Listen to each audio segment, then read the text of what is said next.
Presentamos Tiempo de Dios con el pastor Ezequiel Molina Hijo. Una palabra de fe que puede transformar. En un lebrillo y comenzó a lavar los pies de los discípulos y enjugarlos con la toalla con que estaba ceñido. Entonces vino Simón Pedro y Pedro le dijo: Señor, ¿tú me lavas los pies? Respondiendo Jesús y le dijo: lo que yo hago, tú no lo comprendes ahora, mas lo entenderás después. Pueden tomar asiento. Gloria al Señor. Aleluya. Quiero por algunos minutos hablarles con este tema precisamente. Lo entenderás después. Díselo al que está a tu lado, dile: tú no lo entiendes ahora, pero lo entenderás después. Aleluya. Bájame un poquito las bocinas, que si yo hablando bajito se oye duro, imagínense. Cuando me emociono.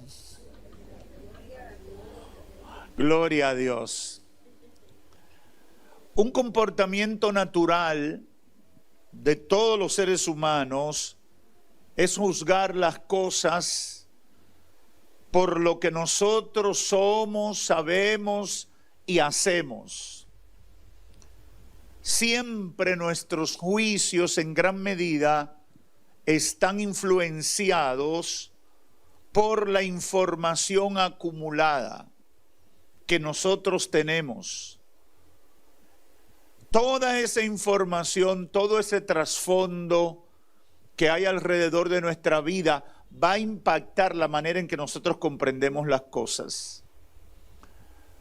Por ejemplo, un abogado todo lo entiende en el marco de las leyes, del derecho, del juicio del juez, de la acusación, del argumento, porque esa es su dinámica. Siempre está metido en eso.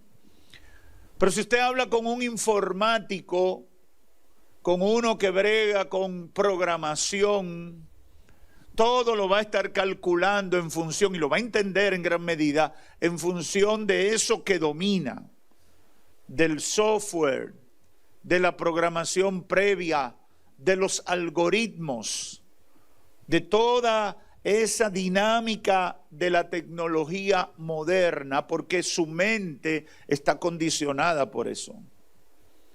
Si usted habla con un comerciante, también se va a dar cuenta. El comerciante o el hombre o la mujer de negocio interpreta todo en la medida de que puede o no puede dar negocio.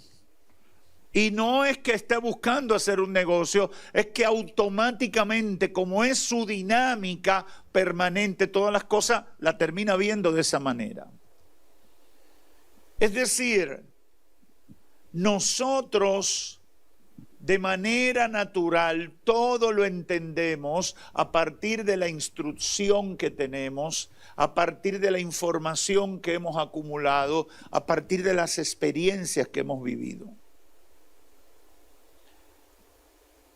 A partir de esta conclusión debemos reconocer que muchas veces al relacionarnos con Dios estamos entrando en un nivel muy diferente a lo que naturalmente somos y hacemos. Cuando nos relacionamos con Dios debemos tratar de entender que no estamos en el mismo nivel de Dios, que nuestra capacidad de comprender a Dios es limitada, de que hay códigos que Dios maneja que yo nunca lo voy a manejar. Hay maneras de Dios actuar que yo nunca las voy a entender. Voy a tener dificultades, voy a tener problemas para entender esa dimensión sobrenatural en la que Dios os opera por encima de todos los razonamientos que yo puedo tener.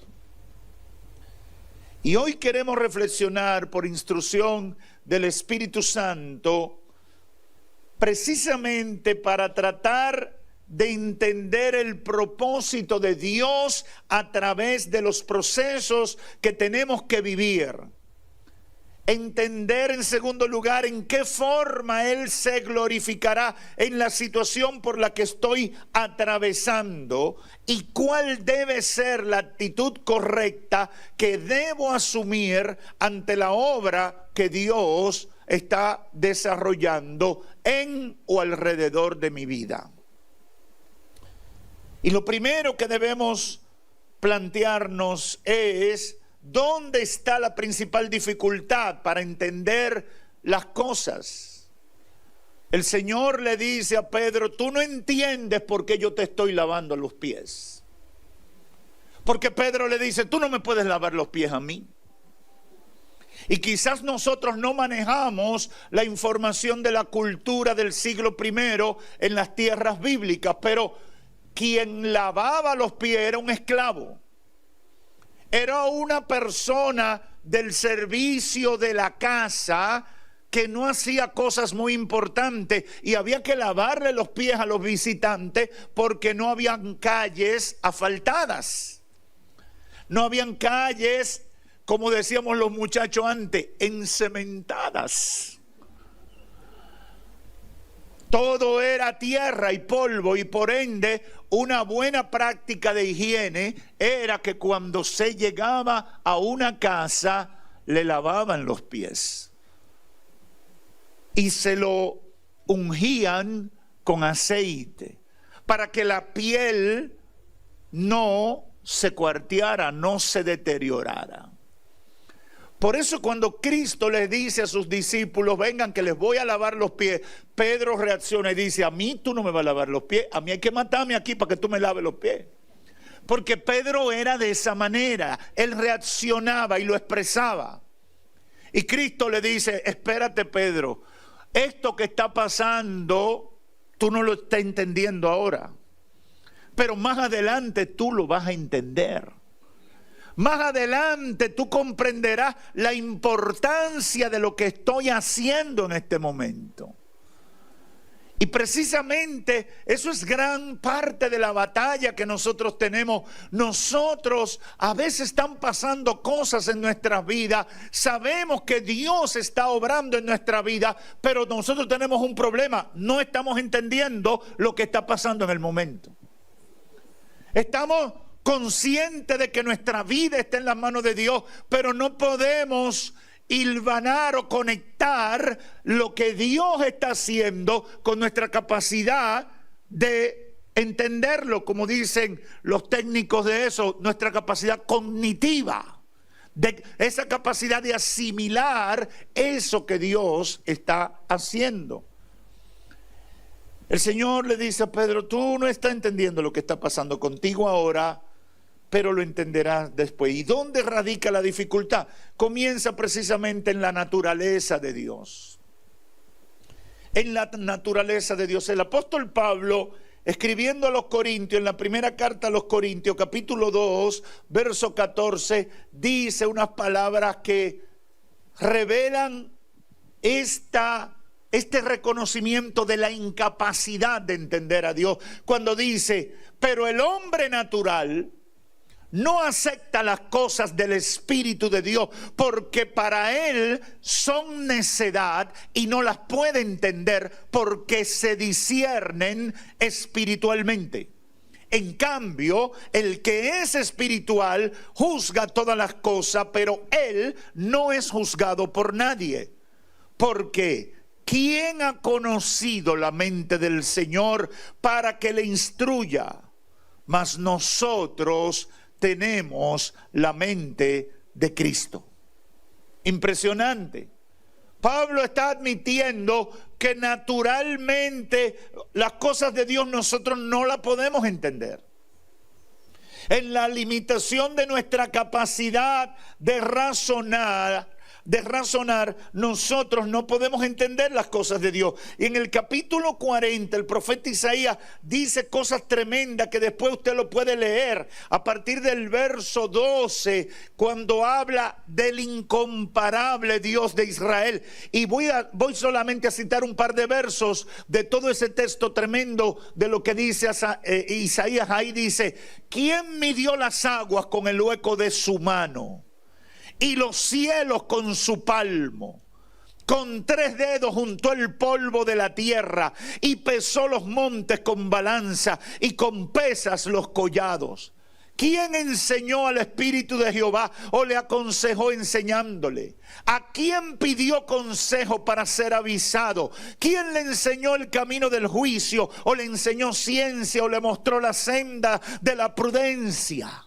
He aquí que las naciones le son como la gota del agua que cae del cubo, y como menudo polvo en las balanzas le son estimadas. Es aquí que hace desaparecer las islas como polvo.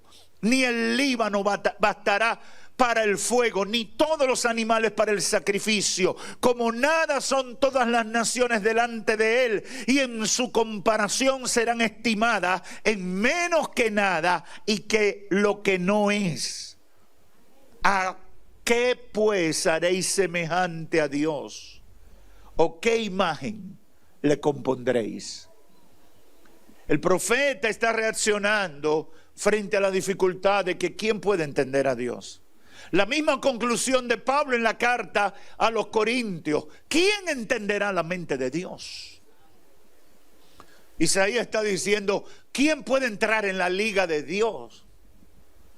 Y esto parece que es una reflexión muy religiosa, muy propia de un pastor evangélico, pero esto es importante porque uno ve a la gente hablando y refiriéndose a Dios como que son iguales. ¿Y por qué Dios hizo esto? ¿Y por qué no hizo lo otro? ¿Y por qué está pasando aquello? ¿Y por qué Dios no me explicó? A mí Dios tiene que explicarme cómo tal cosa. ¿Y quién eres tú? ¿Quién eres tú para que Dios tenga que sacar de su tiempo a convencerte a ti? Buen insignificante.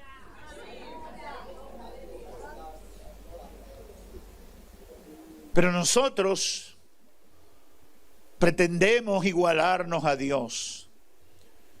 Y lo primero que tenemos que tener claro es que nuestra naturaleza es incapaz de asimilar la grandeza de Dios. A Dios lo entendemos solo por las referencias de lo que nosotros podemos conocer, lo que nos da una idea parcial de su grandeza. Porque el conocimiento y el juicio del hombre están en función de la instrucción recibida y las experiencias vividas, pero Dios es mucho más que lo que tú has podido aprender y has podido conocer en esta tierra. Cuando uno le toca viajar en un avión y tiene la oportunidad de sentarse en una ventana,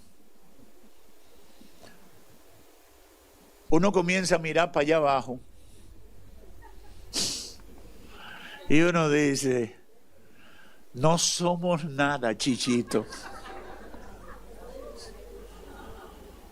Y usted ve ese animal grandísimo, sobre todo en esos vuelos transatlánticos, que son unos aviones tan grandes que tú dices, esto es grandísimo. En tierra tú lo ves así, y tú te paras al lado de ese avión chiquitico, tú te ves una rana, y ese aparato que parece un edificio. Y cuando está allá arriba, parece nada, una hormiguita volando. Y uno se da cuenta: ay, Señor, tú sí eres grande. Tu creación es tan grande. Y yo me imagino la experiencia de los que suben a la luna y los que ven el globo terráqueo desde allá arriba y se dan cuenta que lo que ellos creían que era grande no es grande nada. Que grande es lo que está para allá arriba. Aleluya. Yo no sé cuántos de los que están aquí han ido al espacio.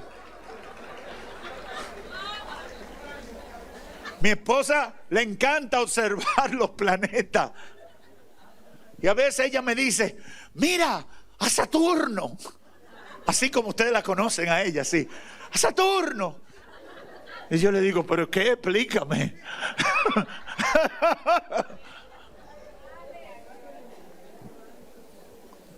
Nosotros estamos tratando de entender a Dios, el creador de todo lo que existe, pero no nos detenemos a pensar en que Dios es grande, mucho más grande que de lo que nosotros podemos pensar.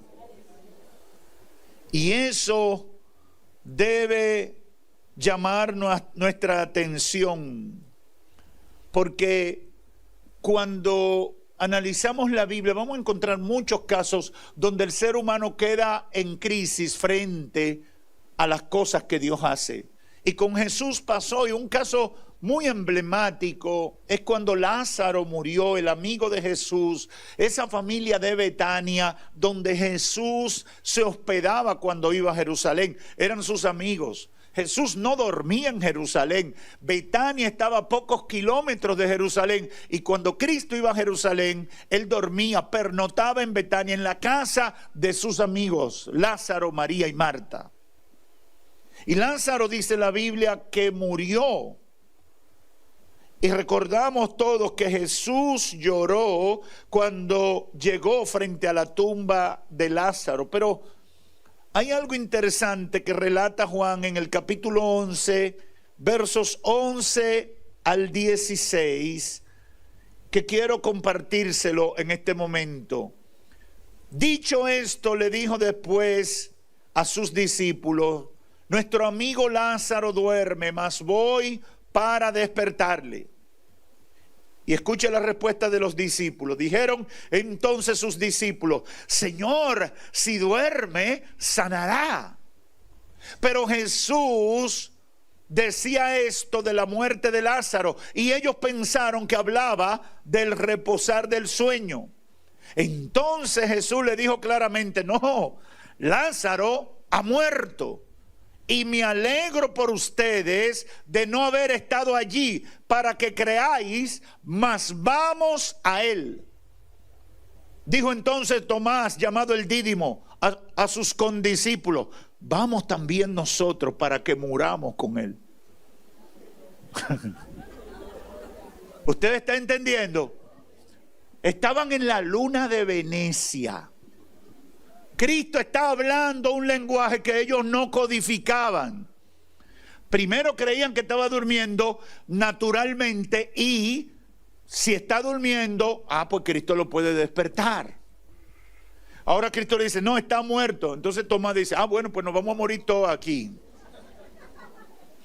Entonces uno se da cuenta que hay una crisis para comprender el lenguaje de Cristo. Porque Cristo está actuando, hablando en una dimensión sobrenatural que ellos no manejaban. Hay otro ejemplo, bueno, en ese mismo capítulo 11, todos conocen la situación de Marta, la hermana de Lázaro. A partir del verso 17 dice: vino pues Jesús y halló que ya Lázaro tenía 4 días de muerto, estaba en el sepulcro. Betania estaba cerca de Jerusalén, como a 15 estadios, y muchos de los judíos habían venido a Marta y a María para consolarla por su hermano. Entonces Marta, cuando oyó que Jesús venía, salió a encontrarle, pero María se quedó en casa. Y Marta dijo al Señor: si hubieses estado aquí, mi hermano no se muere. Mas también sé que ahora todo lo que tú pidas a Dios, Dios te lo dará. Jesús le dijo: tu hermano resucitará. Y Marta le dijo: yo sé que resucitará en el día de la resurrección, en el día postrero. Pero yo no sé si ustedes lo notaron, Marta en el verso anterior muestra que tiene fe. Dice: todo lo que tú le pidas a Dios, Dios te lo dará. Pero la fe no le alcanzaba para pensar de que Jesús podía resucitar a Lázaro. Y cuando Cristo le dice: no, yo voy a resolver ese problema, entonces Marta le dijo, yo sé que resucitará en la resurrección en el día postrero, como quien dice, ahora no, yo sé que ahora no, es cuando tú vengas y levantes a los muertos en Cristo. Entonces Cristo vuelve y le aclara, Marta, yo soy la resurrección y la vida.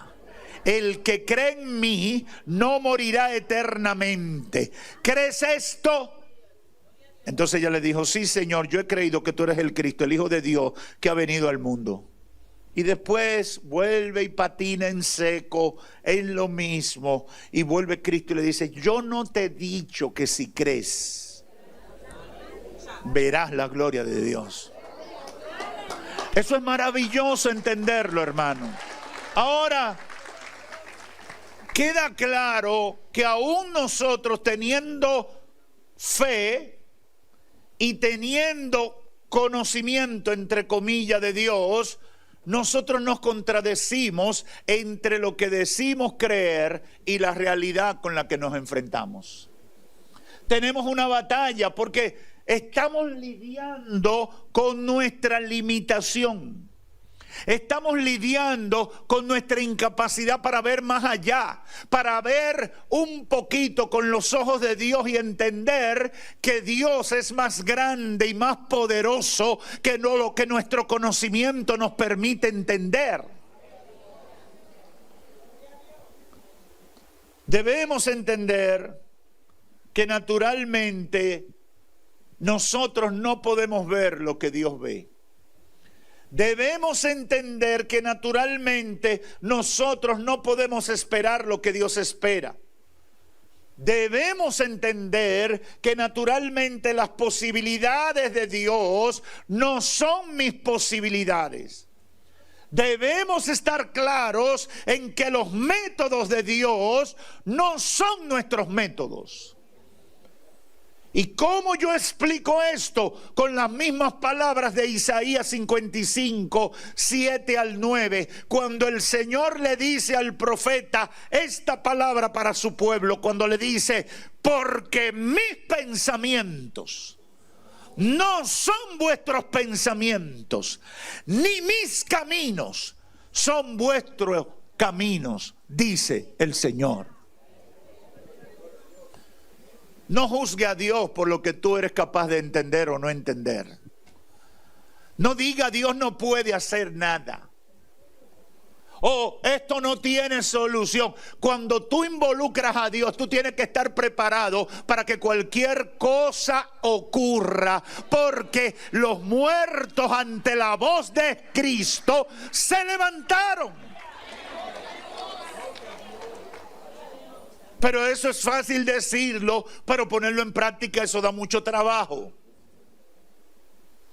Pedro en 2 de Pedro 3:8 dice algo que debemos como tener más presente, porque para Dios un día es como 1000 años y 1000 años como un día. Y eso yo se lo receto al que esté esperando que Dios resuelva algo.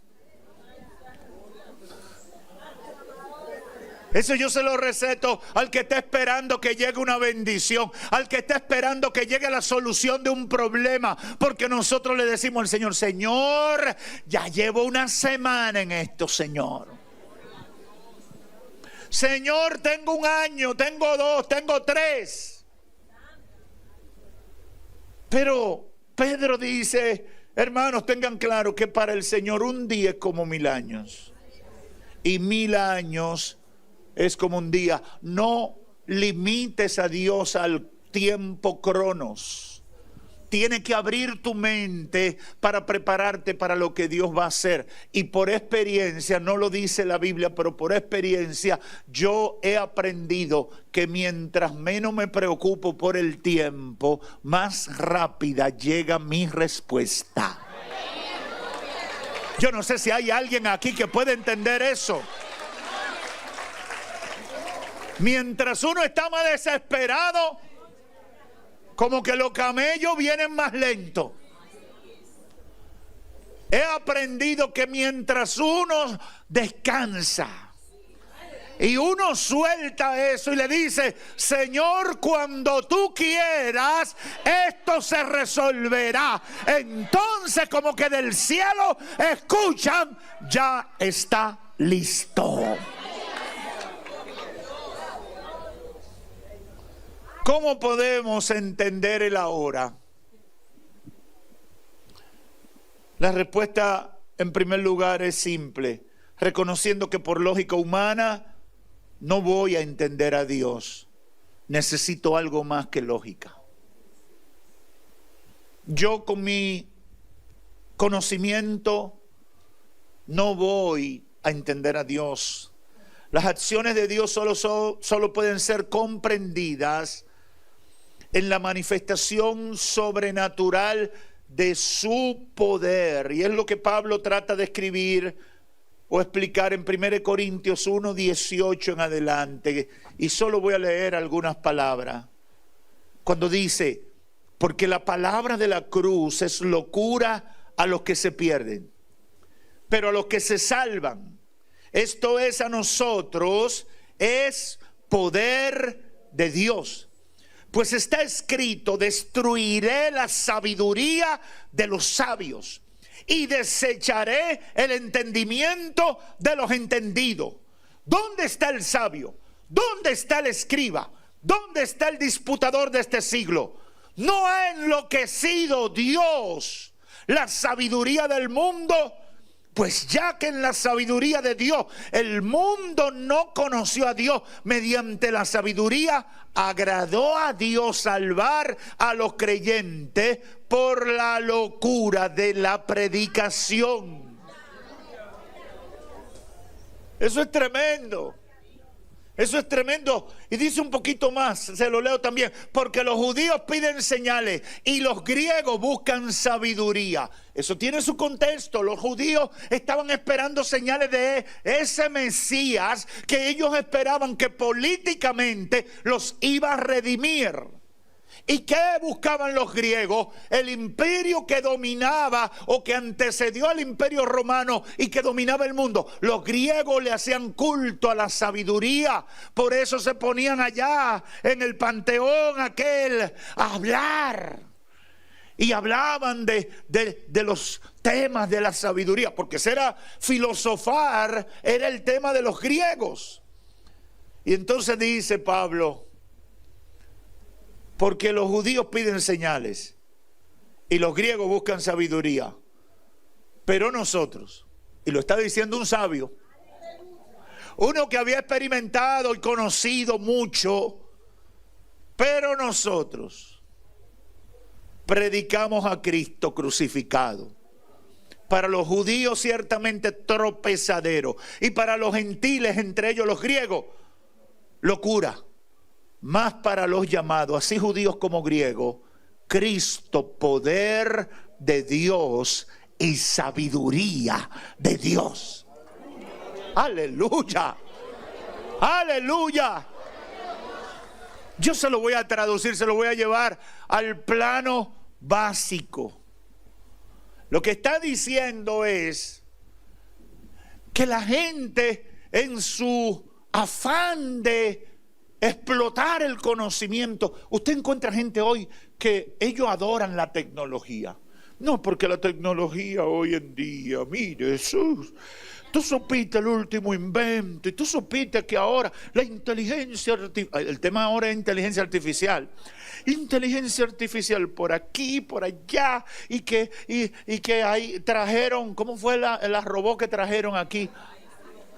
Sofía, porque Sofía habló hasta de la política y ya tú sabes. Y están envueltos en eso siempre, porque ese es su Dios. Ese es su Dios. Hay otros que tienen otros temas para adorar. Pero dice el apóstol: Cristo es poder. Cristo es poder. Sofía no te puede sanar el cáncer, pero una palabra de fe te sana el cáncer. Sofía no te puede dar la solución para restaurar tu vida, pero Cristo, el día que entre en tu corazón, sin explicación, cambia tu lamento en gozo. Yo no sé si aquí hay alguien que puede testificar y decir, es verdad, pastor, yo sé lo que usted está diciendo. Muchos de los que están aquí, de los que me reciben por los medios, en el concepto o de acuerdo al conocimiento y la capacidad humana, fueran casos perdidos ya, en todos los sentidos. Pero están de pie. Y hoy se ven y no se conocen. Hay gente que dice, yo no sé qué le hicieron a ella, pero ella es la misma, pero es diferente.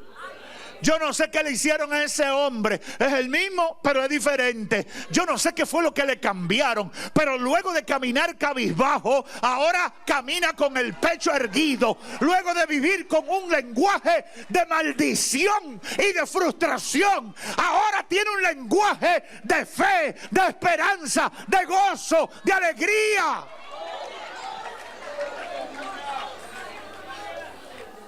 Y no entra en los códigos del ser humano. Por eso Pablo dice, Cristo poder de Dios. Cristo poder de Dios y sabiduría de Dios. Lo que el hombre no es capaz de hacer, Cristo lo hace. Lo que la ciencia no es capaz de hacer, Cristo lo hace. Las oportunidades que el mundo no te puede dar, Cristo te la da. Lo que Cristo puede hacer para promoverte, nada ni nadie lo puede hacer en esta tierra. Aleluya. Cristo poder y sabiduría de Dios, dice el apóstol. Aleluya. Aleluya. En segundo lugar, ¿cómo podemos entender ahora? Sabiendo que Dios se revela por su Espíritu Santo a nuestras vidas, para que en la conexión del Espíritu de Dios a mi espíritu, la revelación de la persona de Dios a mi vida, sea entendida en la dimensión espiritual. Mire lo que dice 1 Corintios 2:7, que yo creo que lo leí al principio. Mas hablamos sabiduría de Dios en misterio, la sabiduría oculta, la cual Dios predestinó antes de los siglos para nuestra gloria, la que ninguno de los príncipes de este siglo conoció, porque si la hubieran conocido, nunca habrían crucificado al Señor de gloria. Antes bien, como está escrito, cosas que ojo no vio, ni oído oyó, ni han subido en corazón de hombre, son las que Dios ha preparado para los que le aman. Pero Dios nos las reveló a nosotros por el Espíritu, porque el Espíritu todo lo escudriña, aún lo profundo de Dios. Porque ¿quién de los hombres sabe las cosas del hombre, sino el espíritu del hombre que está en él? Así tampoco nadie conoció las cosas de Dios, sino el Espíritu de Dios. Y nosotros no hemos recibido el espíritu del mundo, sino que hemos recibido el Espíritu que proviene de Dios, para que sepamos lo que Dios nos ha concedido. Por eso cuando nos convertimos, el Espíritu Santo viene, comienza a guiar nuestras vidas. Y tú te llenas de fe, y mientras tú más te alimentas de la palabra, más hombre de fe y más mujer de fe eres tú. Y comienzas a hablar un lenguaje que los otros dicen, hay que analizarlo porque él no está bien últimamente. Pero es porque tú estás entrando en un nivel de conocimiento superior. Cuando tú le dices, yo estoy pasando por esta situación, pero yo sé que el Señor me va a ayudar. Entonces el amigo te ve y te dice, tú vas a salir de ahí. ¿Quién ha visto? Pero tú estás hablando porque tú crees en el Señor. Porque tú sientes en tu corazón que Dios ha escuchado tu oración. Y tú sabes que el Espíritu Santo te ha dado confirmación de que Dios algo va a hacer en esa situación. Aunque tú no se lo puedes explicar a la gente, tú sabes que Dios está manejando el asunto. Tú tienes evidencia de que cosas incomprensibles para la lógica humana están ocurriendo con lo que está pasando en tu vida. Todo el mundo ve desastre. Todo el mundo ve fracaso, todo el mundo ve que ese será tu final, pero tú sientes que Dios te va a sacar de ahí. Tú sientes que hay una fuerza sobrenatural operando alrededor de tu vida. Y tú dices, yo sé que Dios va a obrar.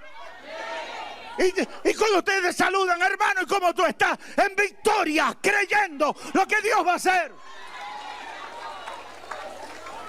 Y quizás los amigos dicen, ¿estás loco? Y el diablo te ministra. Tú diciendo que estás en victoria. Mira para allá, para tu casa, un desastre. Tú diciendo que Dios se va a glorificar. Mira lo que está pasando. Todos hemos pasado por procesos como eso. Y me perdonan que yo hable tanto, pero lo que me pasó.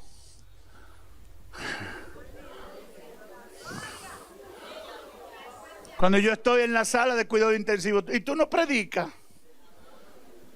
y tú no oras por los enfermos, ¿y por qué Dios te tiene aquí?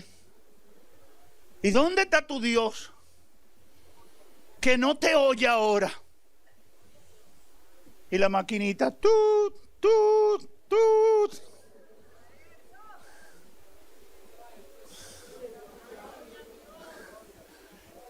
Y yo cantaba esa alabanza.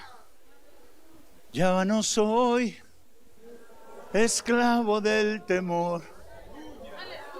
Yo soy hijo de Dios. Yo soy hijo de Dios. Yo no sé qué Él va a hacer conmigo, pero yo soy su hijo. Yo solo sé. Y Él es mi Padre. Cántaselo a Satanás cuando te esté atormentando. Cántaselo a los demonios cuando te estén atormentando. Yo solo sé que yo soy su hijo y Él es mi papá y yo sé que me ama. Así que todo lo que puede pasar conmigo está bajo el control del Todopoderoso. ¡Aleluya!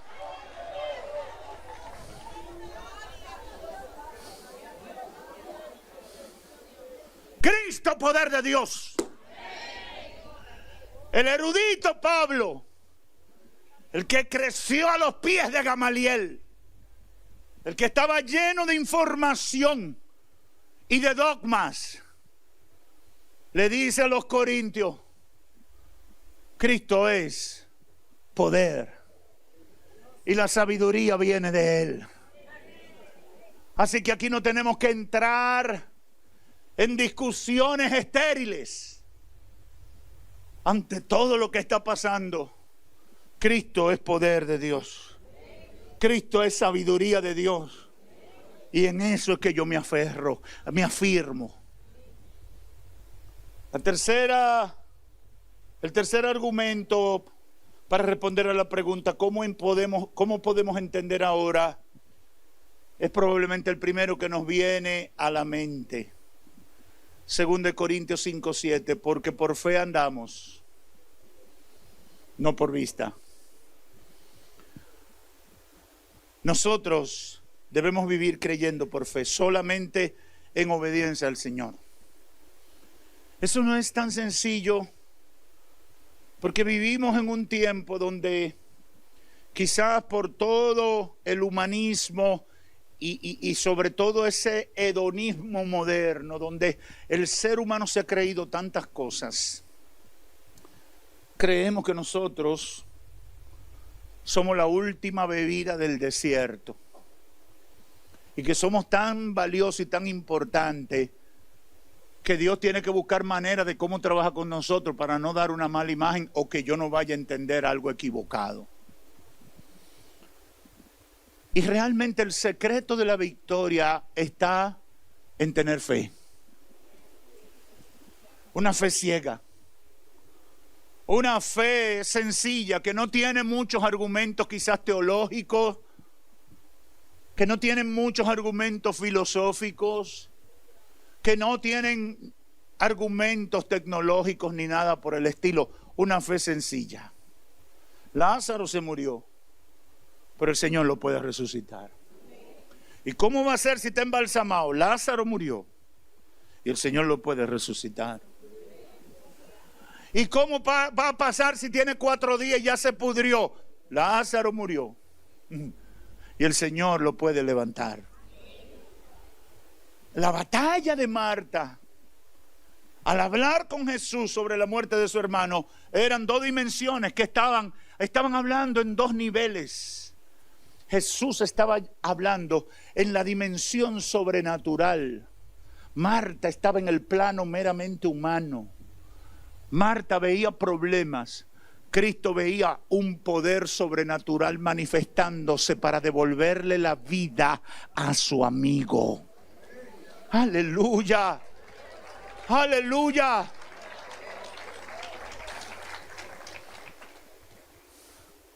Tengo que concluir ya, pero hay 2 ideas finales que quiero dejar en su mente y en su corazón. Número 1, los procesos que actualmente estamos viviendo, o los procesos que tú actualmente estás viviendo, no puedes entenderlo a partir del razonamiento lógico, humano, matemático, médico o físico. Debes verlo con los ojos espirituales. Porque en la experiencia humana, esos procesos tienen etiquetas preconcebidas de fracaso, muerte, destrucción. Pero en la esfera de Dios no es de esa manera. Una enfermedad mortal en el propósito de Dios puede ser para que su nombre sea glorificado. La muerte de Lázaro fue para que la gloria de Dios se manifestara en Betania. Ese era el propósito. Cuando usted lee el pasaje, usted identifica a los murmuradores, los noveleros, los que están siempre para criticar a la gente de Dios. Cuando Cristo llega, empezaron a cuchichear, como decimos los dominicanos. Y si le amaba tanto y si era su amigo, ¿por qué no llegó antes de que se muriera? Ese era el tema. Después que Cristo se para frente a la tumba y llora, dicen, pero lo amaba mucho. Porque siempre hay gente hablando. El problema de ellos fue cuando Cristo se paró y con autoridad, no tuvo que hacer mucha oración, le dijo, Padre, yo sé que tú siempre me escuchas. Y dio una orden a la muerte. Lázaro, come forth. Sal fuera, Lázaro. Aleluya. Y no lo tuvo que decir 3 veces, ni 2. Al instante, Lázaro comenzó a salir. Y me gusta cuando algunos teólogos analizan el pasaje y dicen, pero no pudo salir caminando. Y cuando yo leí eso, yo dije, ¿y por qué? Entonces explican, porque a los muertos se le envolvía como si fueran una momia. Pero él salió volando. Porque la autoridad de quien le había llamado era superior a toda limitación que humanamente pudiera haber para que obedeciera la orden que se le estaba dando. ¡Aleluya! Por eso Cristo dijo, desatadle. Desatadle. Porque lo que había ocurrido ahí era poderoso. Y yo me imagino los noveleros. ¡Ay! ¡Ay! Oye, me imagino que se inventaron otra novela. Él se va a morir mañana porque eso fue del susto que se paró. Porque el diablo y sus secuaces siempre están hablando. Tú tienes que, con la autoridad de Dios, avergonzar al reino de las tinieblas y poner evidencia de que lo que Dios ha hecho y está haciendo en tu vida es permanente, para que la gloria sea dada al Dios Todopoderoso por encima de todas las cosas. Termino con lo siguiente. Muchas veces vamos a tener esas batallas. Vamos a tener situaciones que en la esfera humana llevan etiqueta. Una enfermedad mortal, eso es muerte. Una crisis matrimonial, eso es divorcio. Una depresión es suicidio. Un fracaso económico, de ahí no te para. Pero si tú eres un hombre, una mujer de Dios, y debo hacer la salvedad, hay gente que se viste de hombre de Dios y de mujer de Dios, pero no son. Hay gente que son miembros de una iglesia, pero no son hombres o mujeres de Dios, porque no están comprometidos con el Señor. Cuando yo hablo de un hombre o una mujer de Dios, estoy hablando de gente comprometida con Dios, que aunque no sean perfectos, aman a Dios con sinceridad de corazón. Tienen deseo de hacer la voluntad de Dios y se esfuerzan cada día por hacerlo. El hombre o la mujer de Dios, cuando esté pasando por esas situaciones, aunque tenga una etiqueta de fracaso, puede confiar que el Señor va a intervenir y que algo va a pasar para que Dios sea glorificado en su vida. Aquí hay mucha gente que le está trayendo vergüenza al diablo, que cuando la gente lo ve dice, pero fulano debió estar muerto, pero míralo ahí vivo y yendo a la iglesia. Pero fulana debió estar esquizofrénica, pero mírala ahí caminando, sirviéndole a Dios. Aleluya. Muchos procesos hemos pasado, pero Dios nos tiene de pie por su gracia y por su misericordia. Por su gracia y su misericordia. Por eso debemos procurar conocer a Dios por la revelación de su Espíritu Santo a nuestra vida, actuando con fe y obediencia, no con los razonamientos humanos. Yo no entiendo lo que estoy pasando, pero lo entenderé después. Yo no tengo capacidad de explicarte las razones por qué Dios ha permitido que yo pase por esta situación, pero lo entenderemos después. Yo no sé por qué Dios permitió que fulano me insultara de esa manera y hablara mal de mí. No lo sé, yo hubiera esperado otra cosa, pero si Dios lo permitió, algo Dios va a hacer. Porque yo no he hecho nada para deshonrar al Señor. Yo no he hecho nada. Fue el proceso de Job. Leer el capítulo 1, 2, 3, 4, 5, 6, 7, 8 de Job, eso es deprimente. Pero lo bueno es que en el libro de Job hay un capítulo 44 que termina diciendo, y el postrer estado, el postrer estado de Job fue muchas veces mejor que el primero, y comienza a detallar, y Dios le dio tanto, y Dios le dio tantos hijos, y Dios le dio tanto carruaje, y Dios le dio tanto, y todo el mundo se queda con la boca abierta. Deja que Dios le calle la boca a los que murmuran y a los que hablan mal de ti en medio de tu prueba. Dios sabe cómo terminar la historia. La historia de tu vida no se puede determinar ni valorar por el proceso que estás viviendo ahora. Tienes que dejar que Dios en su tiempo sea glorificado. Tienes que dejar que Dios en su tiempo sea glorificado. Yo no me quiero extender, pero este testimonio tengo que darlo. Mire,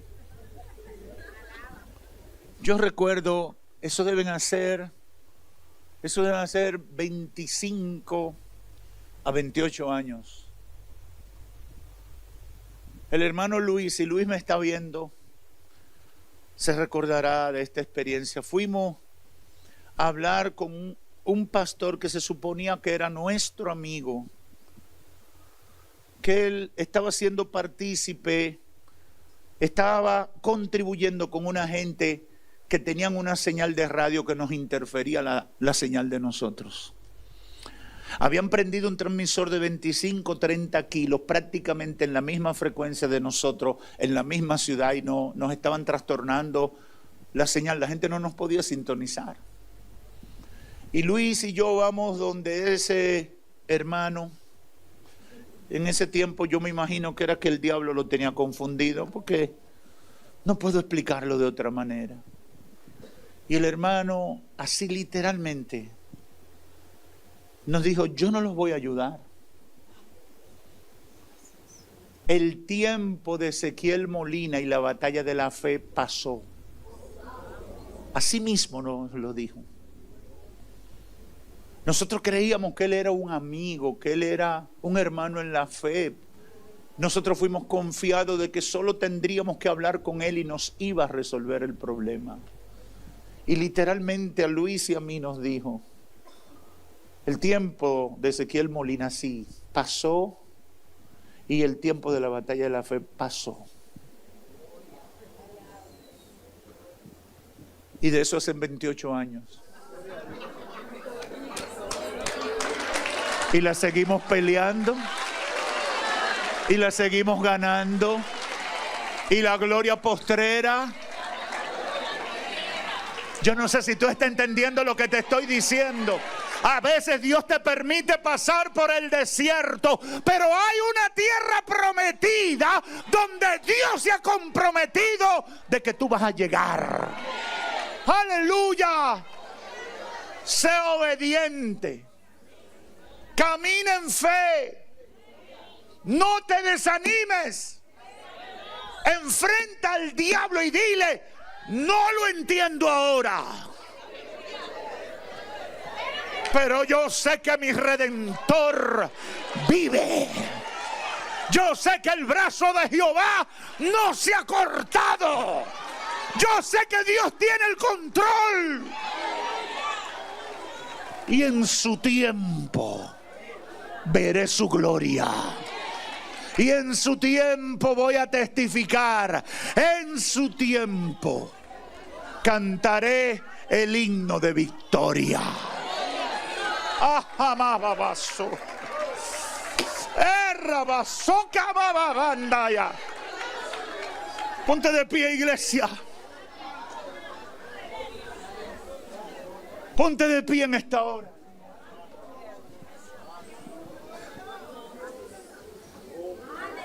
Aunque no lo entiendas ahora,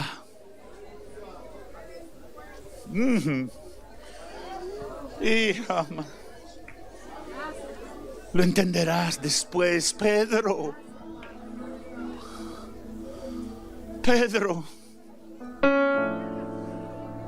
aunque no lo entiendas ahora, ay, Pedro, déjate lavar los pies.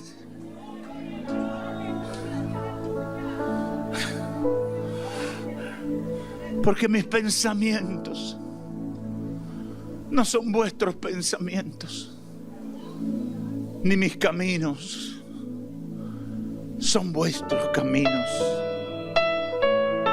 ¿Quién entenderá la mente de Dios? ¿Quién? ¿Quién entenderá los procesos? ¿Quién entenderá lo que Dios está haciendo? ¿Quién entenderá por qué Dios me permite pasar por aquí? ¿Quién entenderá? Nadie. Humanamente no lo van a entender.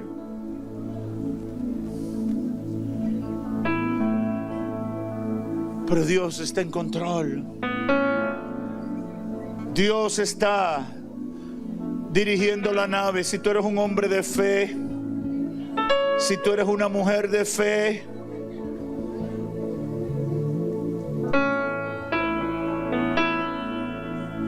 ¿quién es el hombre que tuvo poder para andar sobre el mar?